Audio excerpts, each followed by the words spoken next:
That's a side view of one of his eyes. You could see all the bruising starting up there. Bruises in late September, then a bloodied mouth in early October. He was dirty from head to toe. His mouth is busted. This Vancouver mom says she's looking for answers after she says a resource officer with Vancouver Public Schools twice used banned restraints on her 12-year-old special needs son, all within a 1-week period. It makes me mad. It hurts my heart.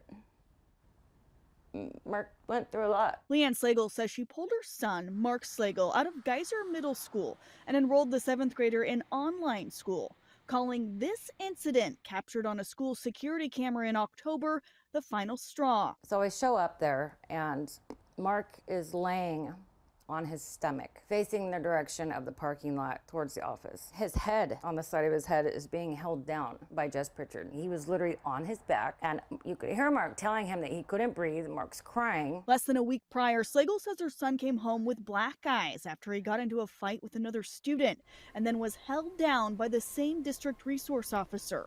In each case, it's unclear exactly how Mark ended up with his injuries, which his mother says include a sprained back. It hurts a lot. Fox 12 reviewed school case reports in both incidents, which say District Resource Officer Jess Pritchard got involved each time because Mark was physically fighting with other students.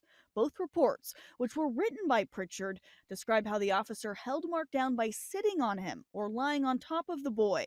During the incident in late September, Pritchard wrote in his report, quote, "I held Mark down with my chest on his back for around 20 minutes. Finally, Mark calmed down and I was able to let him go."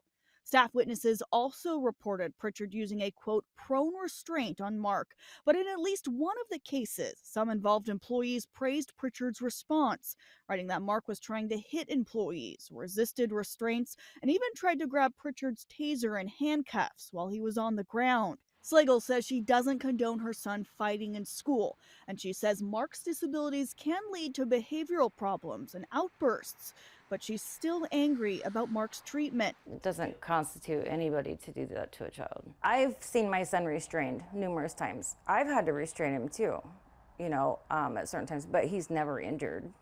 He never has black eyes. He never has a busted mouth. And the restraints in question are no longer allowed for special education students in Washington public schools, banned by lawmakers in 2021 with specific rules saying students cannot be held down on the back or stomach, what's known as prone and supine holds. We know through research and other states who have banned the practice that it's pretty clear that these are pretty high-risk interventions that can cause injury to both adults and students. State education leaders declined to comment directly on Mark's case, but did tell Fox 12 about 90% of restraints in Washington's public schools involve students with disabilities. And there are ongoing concerns and practices that are happening that involve restraint frequently. Slagle says her concern and anger only grew when she learned more about Officer Pritchard's background. The former Skyview High wrestling coach made headlines last year after he was arrested for felony assault and domestic violence, after investigators say he punched his teenage son,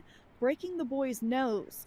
Pritchard ended up pleading guilty to 4th-degree assault in October and was sentenced to a year in jail, but only served about 2 weeks' time. After his arrest, Pritchard was fired from his coaching position, but never lost his resource officer job with the district, and was subsequently moved from Skyview High School to Geyser Middle School, where he's now worked ever since. I just couldn't believe that he was still employed there for assaulting a minor. If I have any child crimes at all on my history, I can't even volunteer at a school. But he's working around our kids. Pritchard declined Fox 12's requests for an interview, referring us to the district instead. A district spokeswoman says Pritchard was, quote, disciplined after his assault conviction, but district leaders were not required by law to fire him. As for the banned holds, public records reveal Vancouver Public Schools investigated the cases involving Mark and determined Pritchard did violate district policies and state law when holding Mark down, all of which are outlined in this letter sent by the district to the Washington State Officer of Superintendent. The office is currently investigating a complaint filed by Mark's mother. The district letter, written earlier this month, admits fault, saying, quote, "The DRO who restrained the student engaged in prohibited practices by using prone and supine restraints." The letter was, quote, "acknowledging the violations and apologizing to the student and parent." However, the district denied that the officer caused Mark any physical injury or inability to breathe and maintained that restraining Mark was necessary because his behavior posed an imminent likelihood of serious harm. Vancouver Public School officials declined to do an interview with us, but told us Pritchard remained on the job during its investigation. A district use of force review board documented Pritchard's violations, concluding its investigation by sending its findings to the district's Department of Human Resources for further consideration. What about the bruises first? Slagle says no matter the outcome, an apology is not enough for her. She wants Pritchard fired, and she's keeping Mark out of the district. So I just feel safer with him at home. I know that academically he'll do his best.